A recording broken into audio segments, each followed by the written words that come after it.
conoce ya en gran parte lo hemos visto en el anterior capítulo, capítulo 10. Es una historia que tiene, eso sí, más importancia y trascendencia de la que normalmente se le quiere dar. Yo he oído a veces a algunos hermanos y colegas míos hablar de estos capítulos y naturalmente que lo hacen pues, correctamente y también hacen ver pues, el poder de Dios y hacen ver las providencias de Dios en organizar, digamos, este encuentro, porque no hay duda de que aquí lo que vemos es un acto de la providencia divina, de manera que a través de dos diferentes revelaciones, una a Cornelio y aquel centurión romano, italiano por lo tanto también, y por otra parte a Pedro en otro lugar diferente, en Jope se encontraba, o en Jafo donde estaba él, y que esta doble revelación a estas dos personas, Cornelio centurión y Pedro el apóstol, pues tenía un propósito. Sobrenaturalmente, desde un punto de vista providencial, los dos reciben un mensaje para que puedan verse, para que puedan reunirse. Y efectivamente Pedro pues, fue a visitar en Cesarea de Filipos, esa ciudad costera en la costa de Israel, y allí pues tiene lugar ese encuentro. El encuentro entre Pedro y Cornelio termina, como veremos enseguida, y ya como lo comentamos el otro día, pues en un acto sobrenatural de parte de Dios, de manera que Cornelio, su familia, sus amistades que estaban allí reunidas para esta ocasión, al escuchar la palabra de Dios, pues recibieron el don de la fe. La fe, el arrepentimiento, todo lo que significa una conversión auténtica. Y porque dice aquí que el Espíritu Santo cayó sobre ellos. Y luego eso se interpreta en el sentido de que Dios les ha dado arrepentimiento. Ahora enseguida veremos en el texto.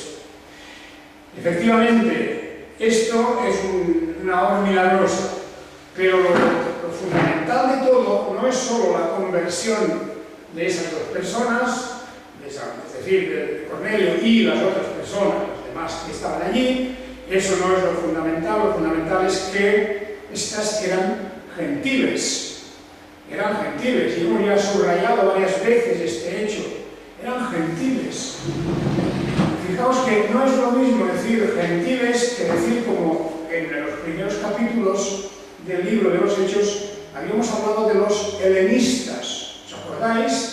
Que al principio, los primeros días de estar los creyentes prácticamente solos, después de la ascensión del Señor, los creyentes se reunían y compartían lo que tenían, porque era una situación de emergencia.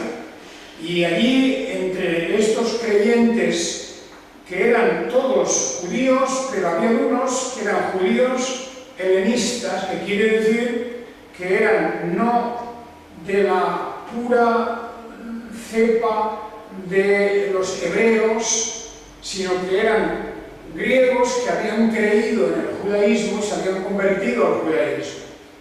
Y luego se habían convertido a la fe cristiana. Porque digamos, la consecuencia normal y natural de ser un judío era que cuando el Mesías llegó, pues creyeran en el Mesías. Jesús es aquel del cual dice que vino a los suyos, pero los suyos no lo recibieron. La mayoría de los judíos no aceptaron, no recibieron a Jesús. Pero algunos sí. Y encima, algunos que eran gentiles, pero que se habían convertido al judaísmo, gentiles que venían del mundo griego, pues estos eran los helenistas.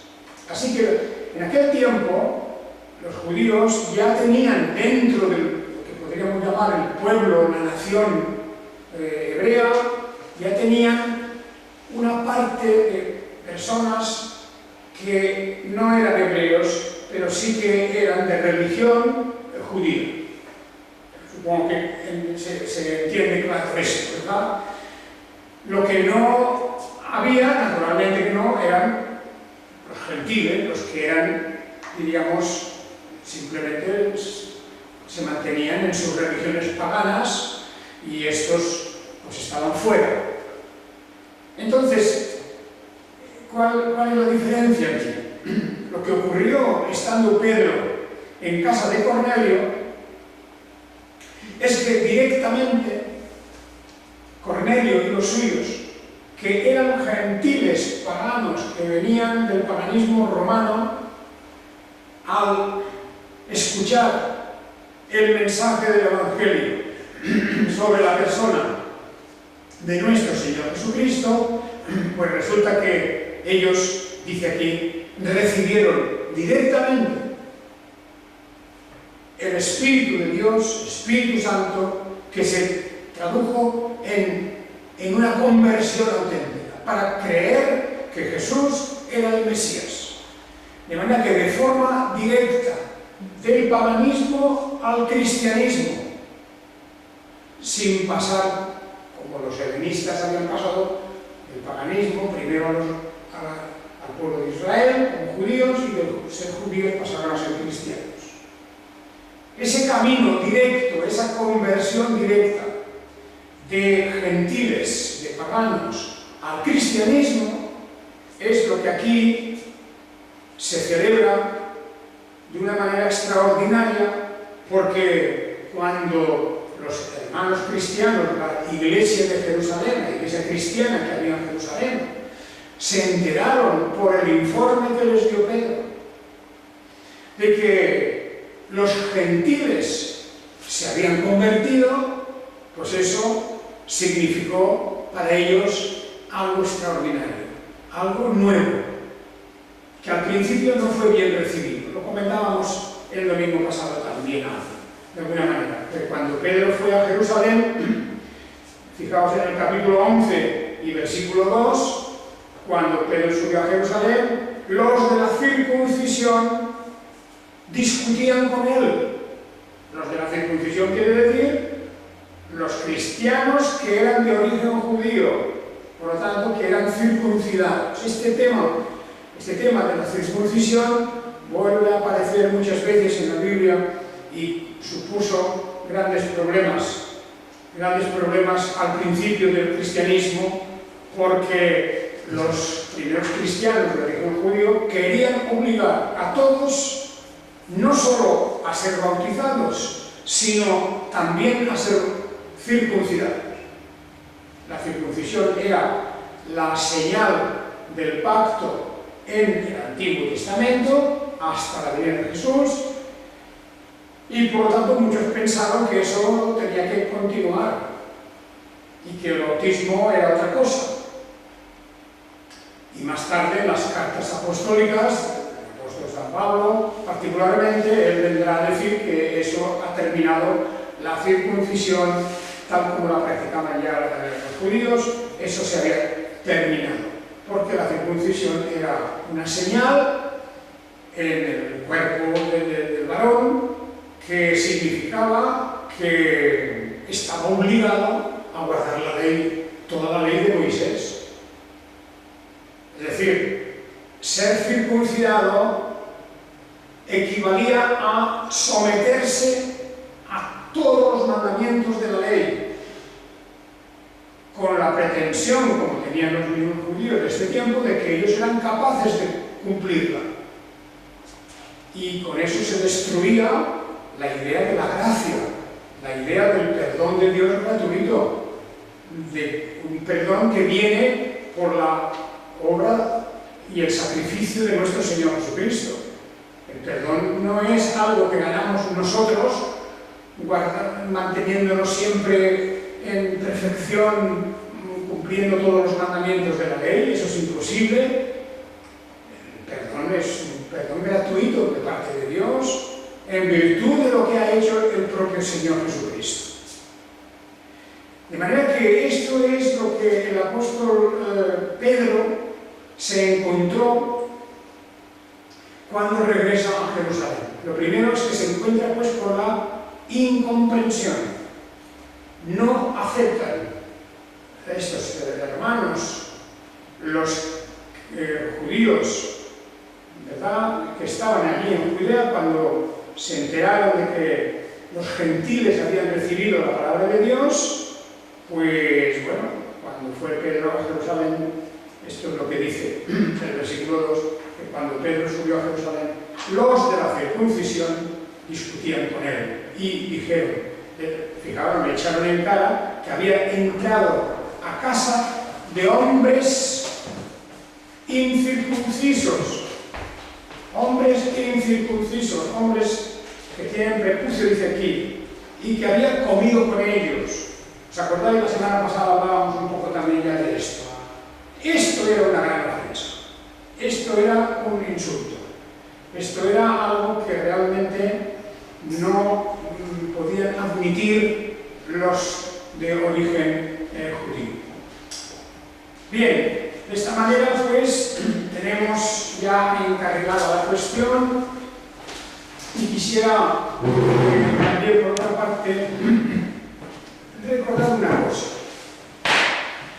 Os dais cuenta de que la Biblia está escrita de una manera, y creo que es interesante porque hoy día nuestra manera de recibir las noticias es de casi, digamos, de una forma telegráfica, ¿verdad? Los anuncios, por ejemplo, los anuncios en la televisión son casi como unos estallidos de luz y sonido un momentito y pasan a otra cosa, y otra cosa, y otra cosa, y así va.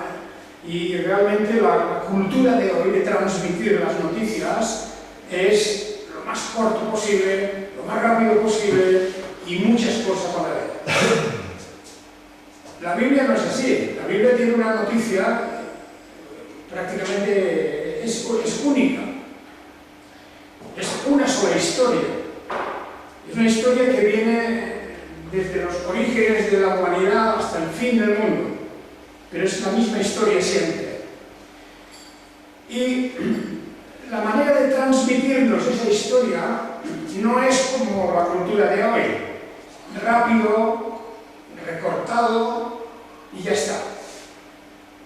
La Biblia se extiende. La Biblia nos da la historia de la redención, la historia de la salvación de una forma pausada, tranquila, repitiendo todas las veces que sea posible, todas las veces que sea necesario. Hay algo que creo que podemos recordar, unas palabras del apóstol Pedro en la carta segunda de Pedro.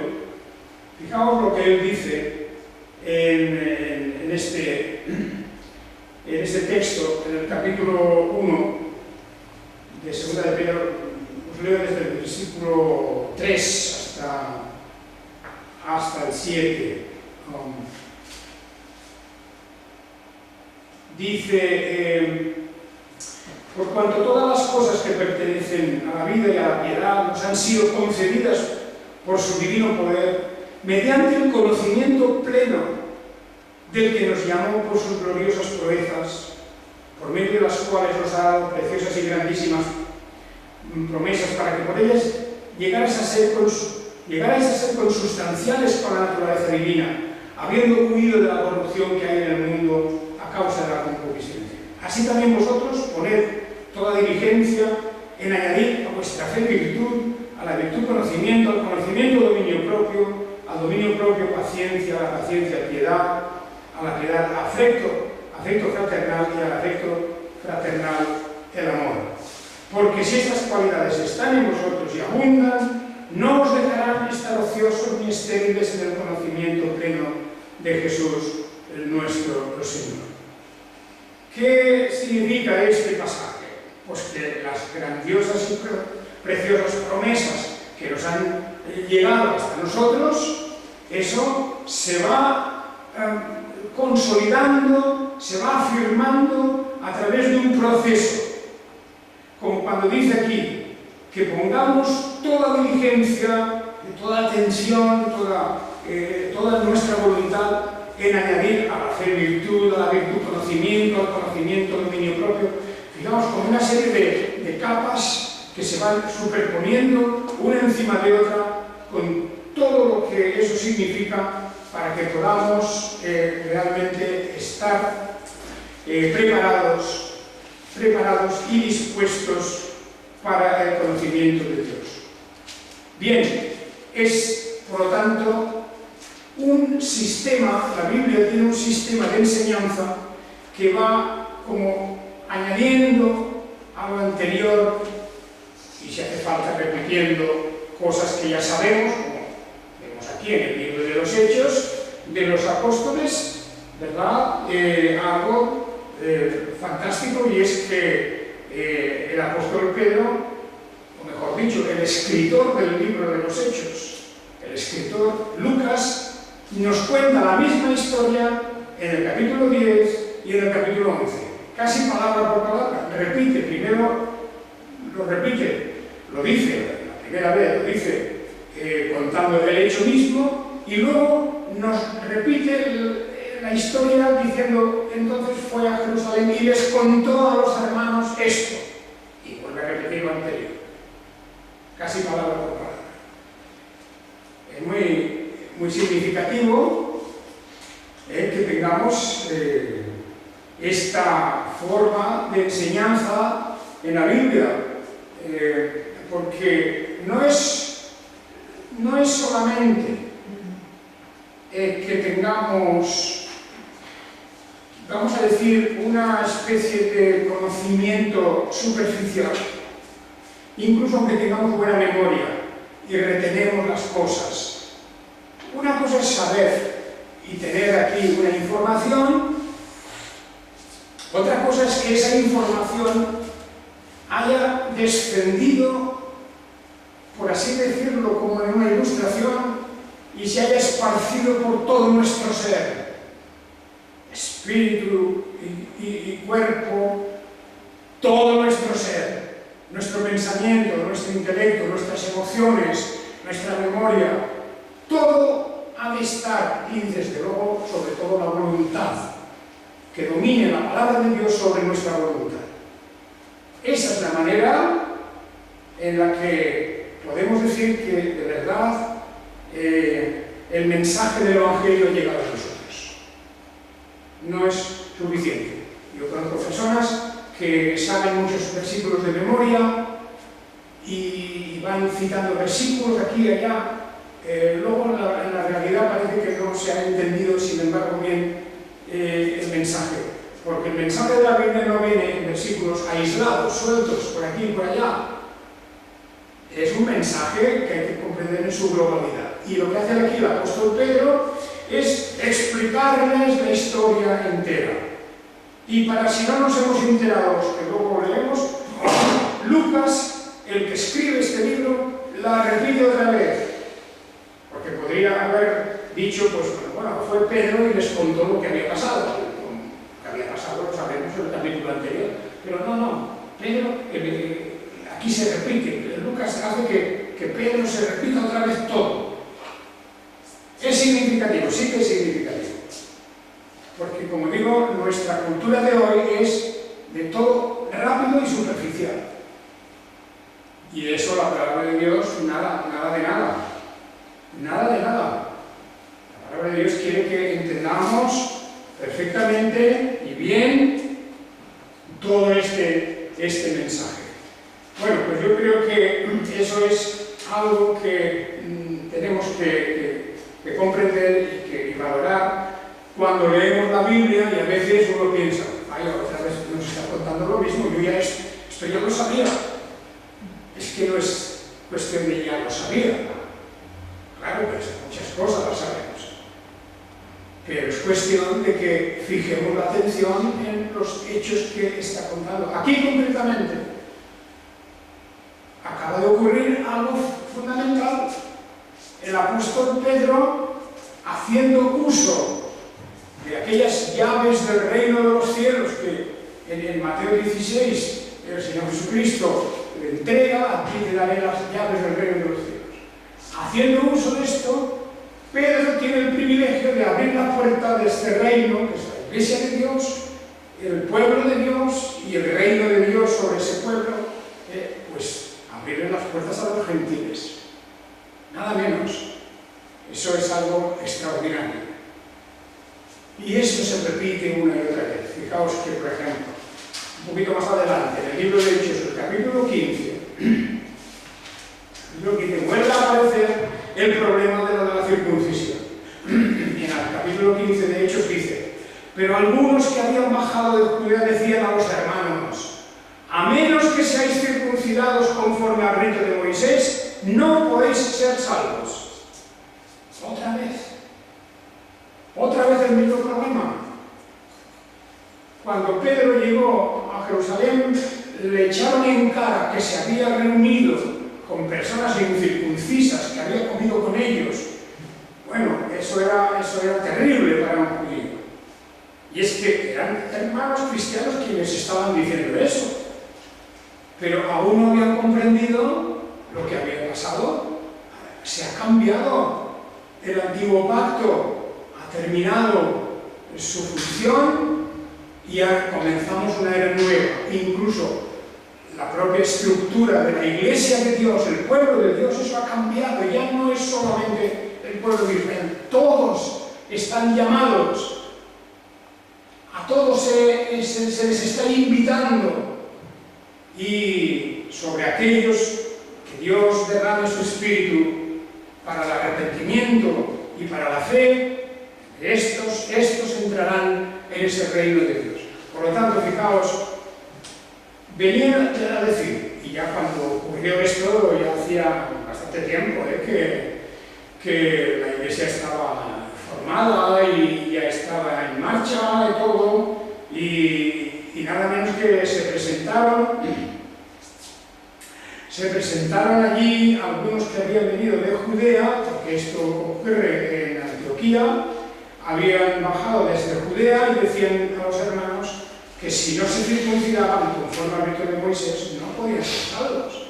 Ahora imaginaos, después ya de varios años, en que habían entrado muchos gentiles a formar parte de la Iglesia, habían sido bautizados, pero ahora vienen unos y les dicen: es que si no os circuncidáis no nos vale de nada. Viene ya la primera gran herejía, viene ya la primera gran confusión, la primera contradicción. Y esto no va a detenerse, por desgracia. A partir de aquí empezarán a salir opiniones particulares, opiniones y doctrinas que muchos se inventan.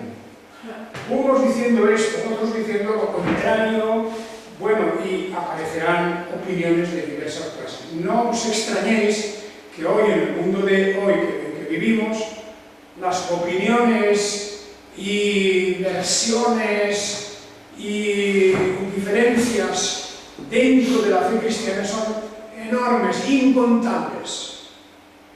Incontables. Y muchos utilizan ese argumento como para decir: bueno, si hay tantas opiniones, ¿yo con cuál me quedo? O como el que dice: hay tantas religiones que cualquiera sabe. Lo cual en realidad es una excusa. En realidad es una excusa, porque si verdaderamente una persona está interesada, bueno, pues es verdad que hay muchas.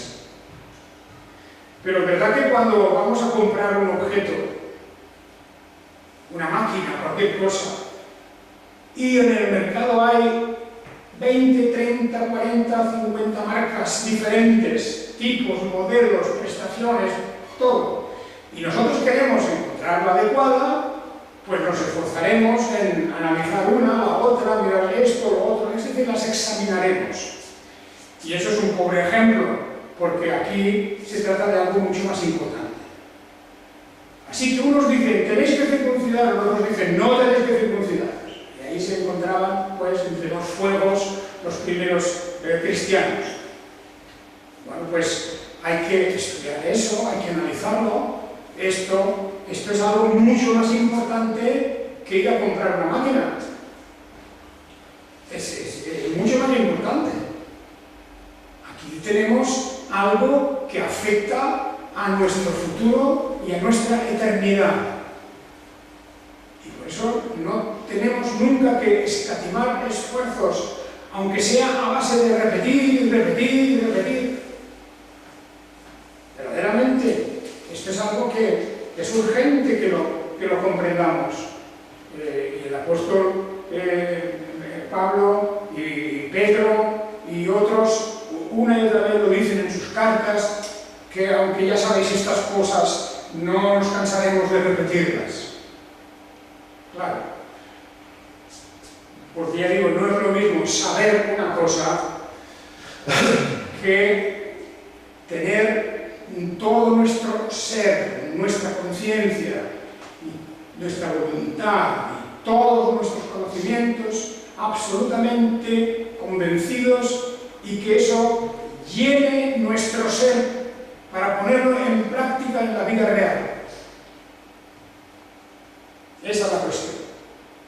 Y por esto creo yo que vale la pena que de vez en cuando esta cuestión va a salir, porque si estudiamos los documentos del Nuevo Testamento, como el libro, las cartas apostólicas sobre todo, pues claro, ahí veremos en la carta a los Gálatas, es el punto culminante cuando ya el apóstol Pablo casi que diríamos explota en una carta muy dura, la carta a los Gálatas, una carta muy dura, cuando escribe a un buen número de iglesias, no a una sola, toda Galacia, todas las iglesias de Galacia, de aquella región en donde el Evangelio había prosperado mucho, se habían fundado muchas congregaciones, pero el apóstol descubre un día que esas congregaciones, esos hermanos, alguien les ha inyectado un veneno, les ha inyectado un error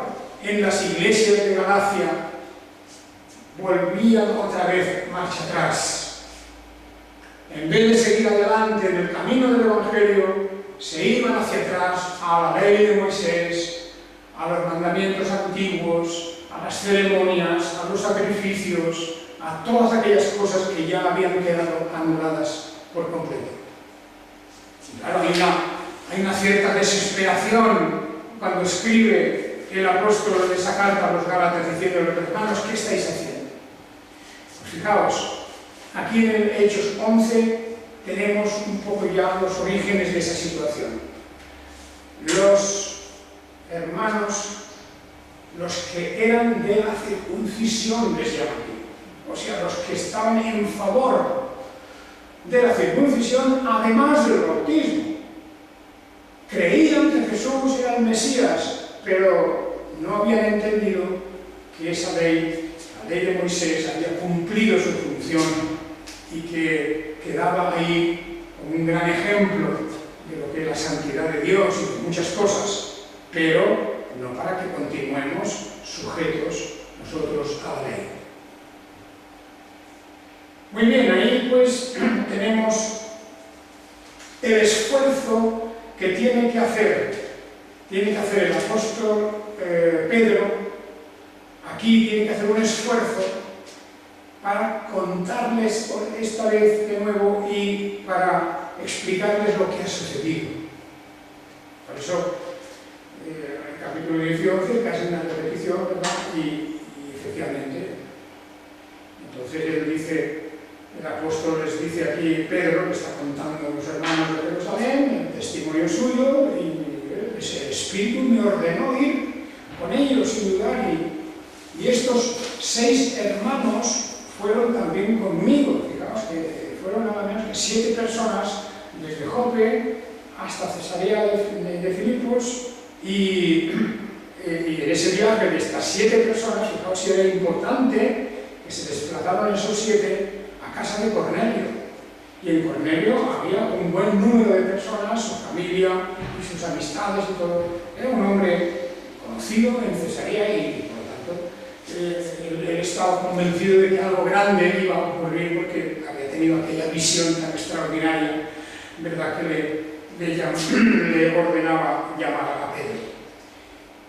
Así que lo que hace Pedro para convencer a estos hermanos judaizantes que en el fondo estaban allí, pues es contarles la verdad. Dice, y yo cuando empecé a hablar, de repente cayó también sobre ellos el Espíritu Santo. Esta expresión ya la vimos en otra vida. Caer, que el Espíritu cayó. Naturalmente que esto es un poco, digamos, como una figura literaria, que no podemos, el Espíritu no es un objeto, no es una cosa material, por lo tanto, que cayó el Espíritu, porque entendemos siempre la presencia de Dios y la realidad de Dios como algo que está por encima de nosotros, y el caer del Espíritu fue que de repente recibieron ellos se produjo una transformación, se produjo una regeneración en su mente, en su voluntad, en sus sentimientos, incluso en su manera de entender las cosas de Dios. Todo eso cambió en un instante. Hay una conversión milagrosa, súbita, algo impensada unos segundos antes, que los transformó. Todo aquel grupo de gentiles de repente recibe este don. Aquí, como muchas veces hemos dicho ya, tenemos un hecho extraordinario. No pensemos que todas las conversiones son de esta manera. No pensemos que el acto de Dios de la regeneración ocurre de esta forma. Dios puede hacerlo, y lo ha hecho en numerosas ocasiones incluso. Pero lo normal en todo lo que se refiere a la conversión de una persona para que pase de las tinieblas a la luz o de la ignorancia al conocimiento de Dios o de la incredulidad que pase a la fe, lo normal es que eso sea a través de un proceso en el tiempo, donde tiene que haber enseñanza de la palabra de Dios, la fe viene por el oír la palabra de Dios. De manera que hay una cadena, normalmente hay una cadena de hechos que no podemos saltarnos. Jesús ordenó a los suyos que fueran al mundo, por todo el mundo, para predicar el Evangelio, enseñar, discipular. Es decir, no solamente dar un discurso, sino que se tomen el tiempo para enseñar a las gentes, para prepararlos, para tener conciencia de lo que van a hacer. Y así viene la conversión de las personas, que puede tardar mucho tiempo. Pero esto que ocurrió aquí es instantáneo. Es como una forma de decirnos, cuando Dios quiere, Dios transforma a una persona en una décima de segundo, al instante. Y esto aquí evidentemente ocurrió. Estos gentiles, y lo habían visto, que fueron muchos testigos los que vieron esto y los que lo experimentaron también, y por tanto aquí hay un testimonio del apóstol Pedro, como diciéndoles a los hermanos de Jerusalén que estaban reprochando que él se había reunido con gentiles y todo esto, les dice, aquí tenéis, esto es lo que ha pasado. Y por eso dice, entonces me acordé del dicho del Señor cuando decía, Juan ciertamente bautizó con agua, pero vosotros seréis bautizados con el Espíritu Santo. Si pues Dios les concedió el mismo don que a nosotros, que hemos creído en el Señor Jesús, el Mesías, ¿quién era yo para impedir a Dios? Es un argumento muy directo, porque además, como digo, había testigos de lo que había pasado y el testimonio. Allí estaba Pedro en Jerusalén, delante de estos hermanos, con una cara seria, con una cara de reproche, con una actitud negativa por lo que había ocurrido, pero Pedro les dice, hermanos, ¿yo qué queréis que os diga?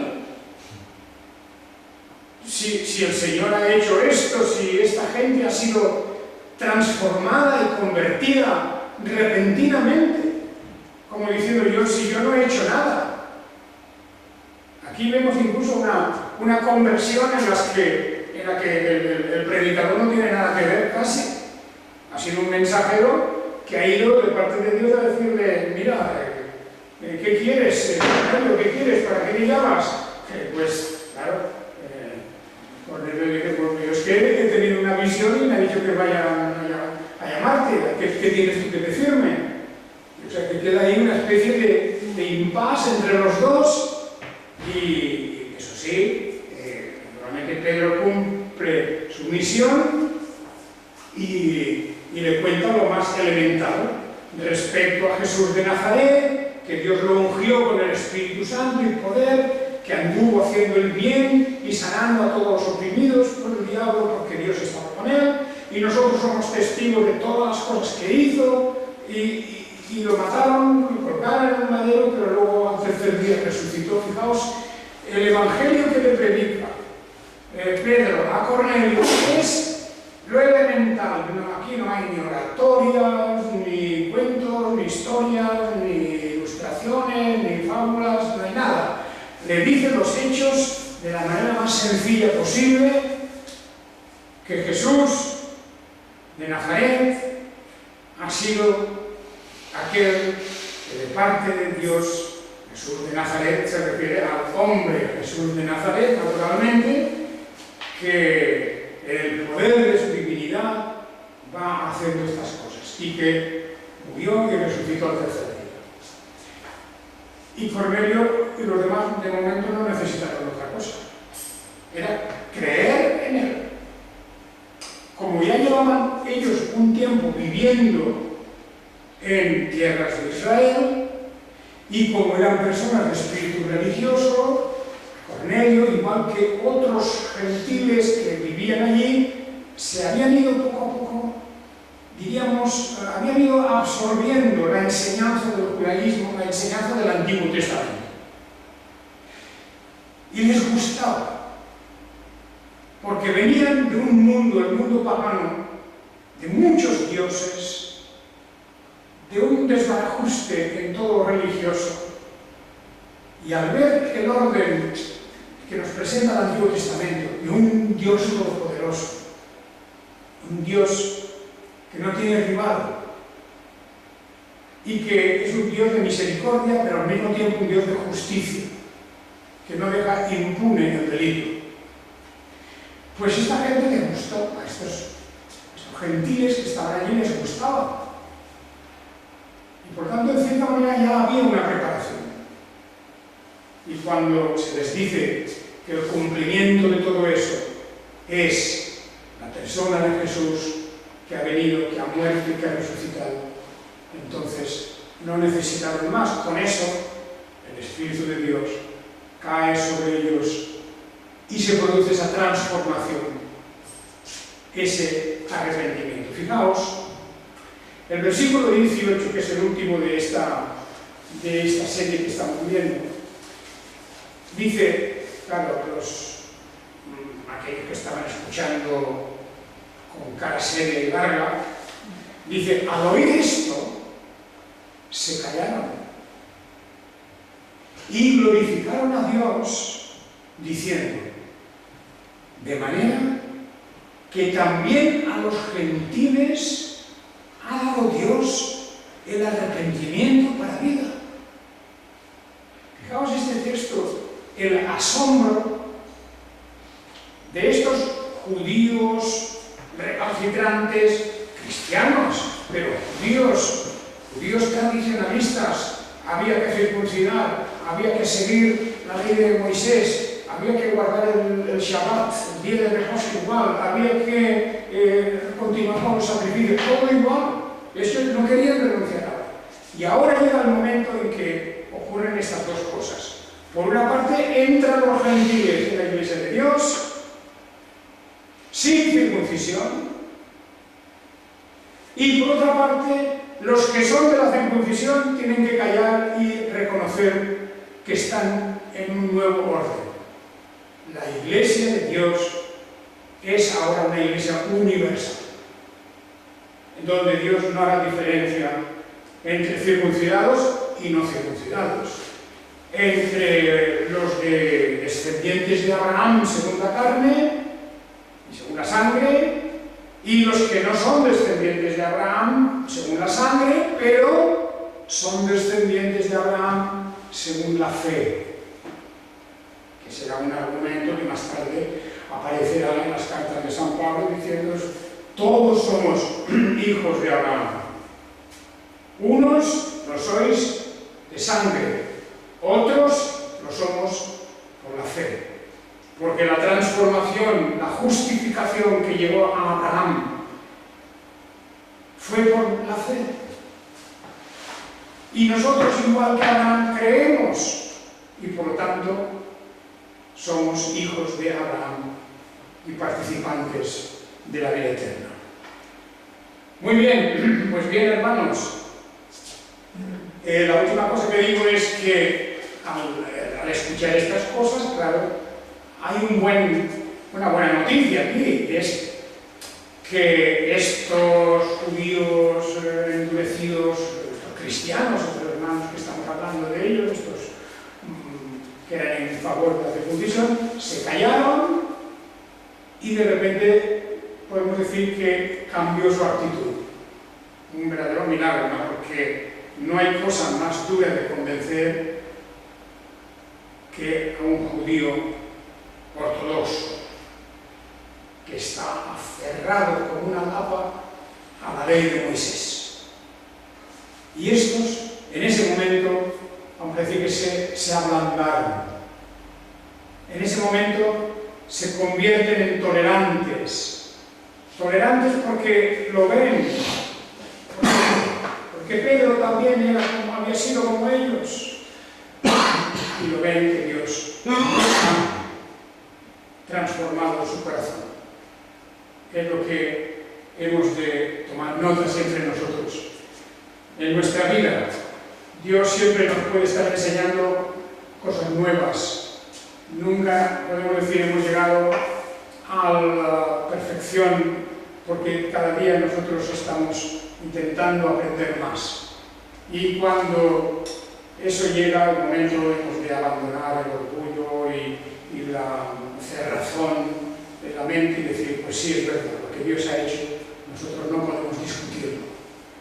Dios ha abierto la puerta a los gentiles, pues bienvenidos, bienvenidos, porque esto es, así es la voluntad del Señor.